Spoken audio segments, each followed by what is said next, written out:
반갑습니다. 말씀과 함께 하루를 시작하는 주님의 백성들을 예수님의 이름으로 축복합니다.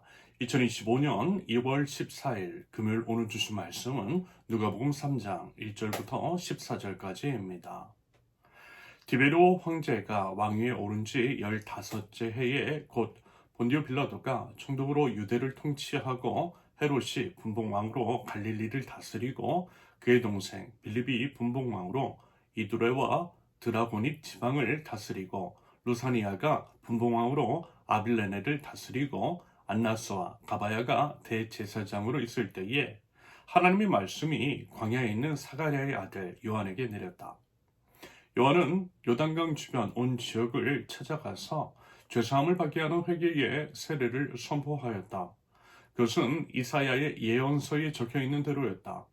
광야에서 외치는 이의 소리가 있다. 너희는 주님의 길을 예비하고 그 길을 곧게 하여라.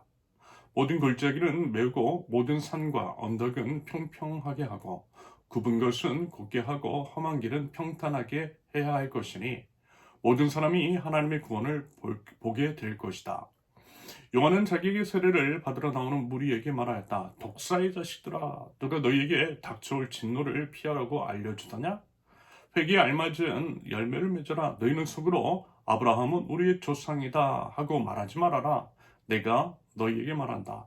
하나님께서는 이 돌들도 아브라함의 자손을 만드실 수 있다. 도끼를 이미 나무 뿌리에 갖다 놓으셨다. 그러므로 좋은 열매를 맺지 않는 나무는 다 찍어서 불 속에 던지신다. 우리가 요한에게 물었다. 그러면 우리는 무엇을 해야 합니까? 요한이 그들에게 대답하였다. 속옷을 2벌 가진 사람은 없는 사람에게 나누어 주고 먹을 것을 가진 사람도 그렇게 하여라. 세리들도 세례를 받으러 와서 그에게 물었다. 선생님, 우리는 무엇을 해야 하겠습니까? 요한은 그들에게 대답하였다. 너에게 정해진 것보다 더 받지 말아라. 또 군인들도 그에게 물었다. 그러면 우리들은 무엇을 해야 하겠습니까? 요한이 그들에게 대답하였다. 아무에게도 협박하여 억지로 빼앗거나 거짓 고소를 하여 빼앗거나 속여서 빼앗지 말고 너희 봉급으로 만족하게 여겨라. 아멘. 오늘 본문은 세례 요한의 공적 활동에 관한 기록입니다. 이것을 통해서요, 세 가지로 한번 말씀을 나눠보겠습니다. 첫째, 말씀으로 말씀하시는 하나님. 하나님은 말씀이십니다. 말씀으로 임하신 하나님이세요. 말씀으로 세상을 창조하셨고 말씀으로 모든 것들을 이루어가고 계십니다. 말씀이 구체화되신 것, 예수 그리스도의 성육신입니다. 하나님은요, 말씀으로 계시하시는 분이세요. 계시는 하나님 쪽에서 알려주시는 것이라고 했죠. 죄인인 인간은 거룩하신 하나님을 스스로 알 수 없고요. 이에 하나님 쪽에서 계시해 주셔야만 합니다.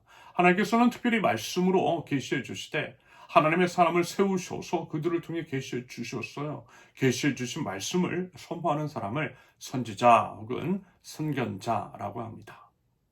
성문화된 율법, 그리고 이제 그것을 통해 하나님의 말씀을 해석하고 그것을 선포하는 사람들이 있고, 방금 말씀을 드린 선지적 역할을 감당하는 사람들도 있는데요.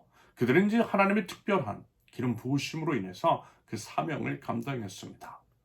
말하자면 그런 불의의 사람 중 하나가 세례 요한입니다. 그런 사명자로서 하나님의 계시던 말씀이 세례 요한에게 임한 것을 성경은 이렇게 표현하고 있어요. 2절을 다시 보면 안나스와 가야바가 대제사장으로 있을 때에 하나님의 말씀이 광야에 있는 사가랴의 아들 요한에게 내렸다.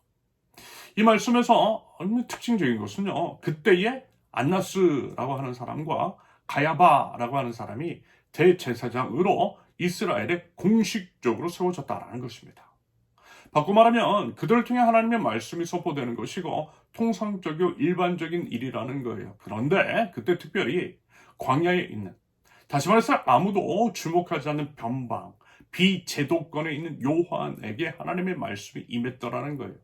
그것은요, 사회의 중심에 있는 사람들, 제도권에 있는 사람들, 종교 권력자들에게서는 하나님의 말씀이 떠났다라고 하는 시대적인 상황을 반영하는 것으로도 해석될 수 있겠습니다.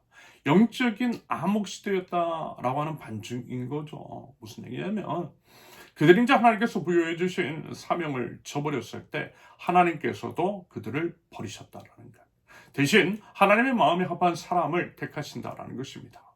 그 사람의 조건과 자격과 상관없이 그를 선택하셔서 하나님의 말씀을 그 입에 넣어 주셨다라고 하는 의미일 것입니다. 이것은요, 정확하게 이제 현대 우리 이제 기독교 한국 교회의 현 상황을 반영하는 것으로도 해석될 수 있습니다. 이미 이제 세속화되었을 뿐만이 아니라 세상보다 더 탐욕적인 모습을 보이고 있는 한국 교회의 지도자들, 그들을 버리시고 아무도 주목하지 않는 사람들에게 하나님께서 말씀으로 말씀하시는 하나님이십니다. 하나님께서요, 여러분 지금 그 일 행하고 계심이 분명합니다. 부디 시대를 분별할 줄 아는 성도님들, 그래서 꼭 들어야 할 말씀, 하나님의 말씀을 들을 수 있는 그 귀들이 되실 수 있기를 바랍니다. 둘째, 말씀대로 선포하는 사역자. 세리요한은 선포했어요. 그런데 이제 그 선포가 참 무섭습니다. 7절 보면요. 독사의 자식들아, 누가 너희에게 닥쳐올 진노를 피하라고 알려주더냐? 이어서 이제 선포되는 내용은 분명 독설입니다. 쌍욕하고요. 저주 포보다라는 거예요. 말하자면 이제 그와 같은 거친 표현을 통해서 하나님의 진노를 드러내고 있는 것이라 할 수 있겠습니다. 현재 이제 한국 교회의 상황 속에서는 결코 볼 수 없는 장면이죠. 아마 이제 교회 안에서 목사가 그랬다가는 사람들이 교회 다 떠나가고 생계도 어려워질 것입니다. 언젠가 이제 어떤 교회의 영상을 보았던 것이 생각나요. 사역자 이제 워크숍이라고 해서 찍어놓은 영상이었습니다. 등장인물 보니까 다 분명 목사였거든요. 그런데 목사 같지 않았어요. 우리는 그들은 예능인 같았어요. 이벤트 회사 혹은 판촉 사원처럼 느껴졌습니다. 교회가, 목사가 이렇게 변질되었다라는 것입니다. 물론 이제 경우에 따라서는 필요에 따라서는 그럴 수도 있는데 너무 이런 것들이 일반적이더라는 거예요. 말씀을 맡은 사람이 아니라 만능 엔터테이너 같은 목사가 아닌 목사들이 너무나 많더라는 것입니다. 목사로서요, 부끄럽어요. 예능 찍을 시간이 있으면 차라리 말씀과 세상을 제대로 해석해내기 위해서 치열한 몸부림이나 치지, 이런 생각 많이 들었습니다. 한편 교회의 설교 내용도 그래요. 너무 젠틀합니다. 먹고 사는데 어려움이 없는 별로 없는 중상층 이상의 그런 사람들에게 듣기 편안한 교양 강좌 같습니다. 가난한 자들에게는 좀 더 노력하고 좀 더 물질을 바치면 부자가 될 것이라고 거짓말하는 거 적지 않아요. 성공지상주의, 상향주의적인 가치관을 마치 복음처럼 판매합니다. 판매라는 말이 맞아요.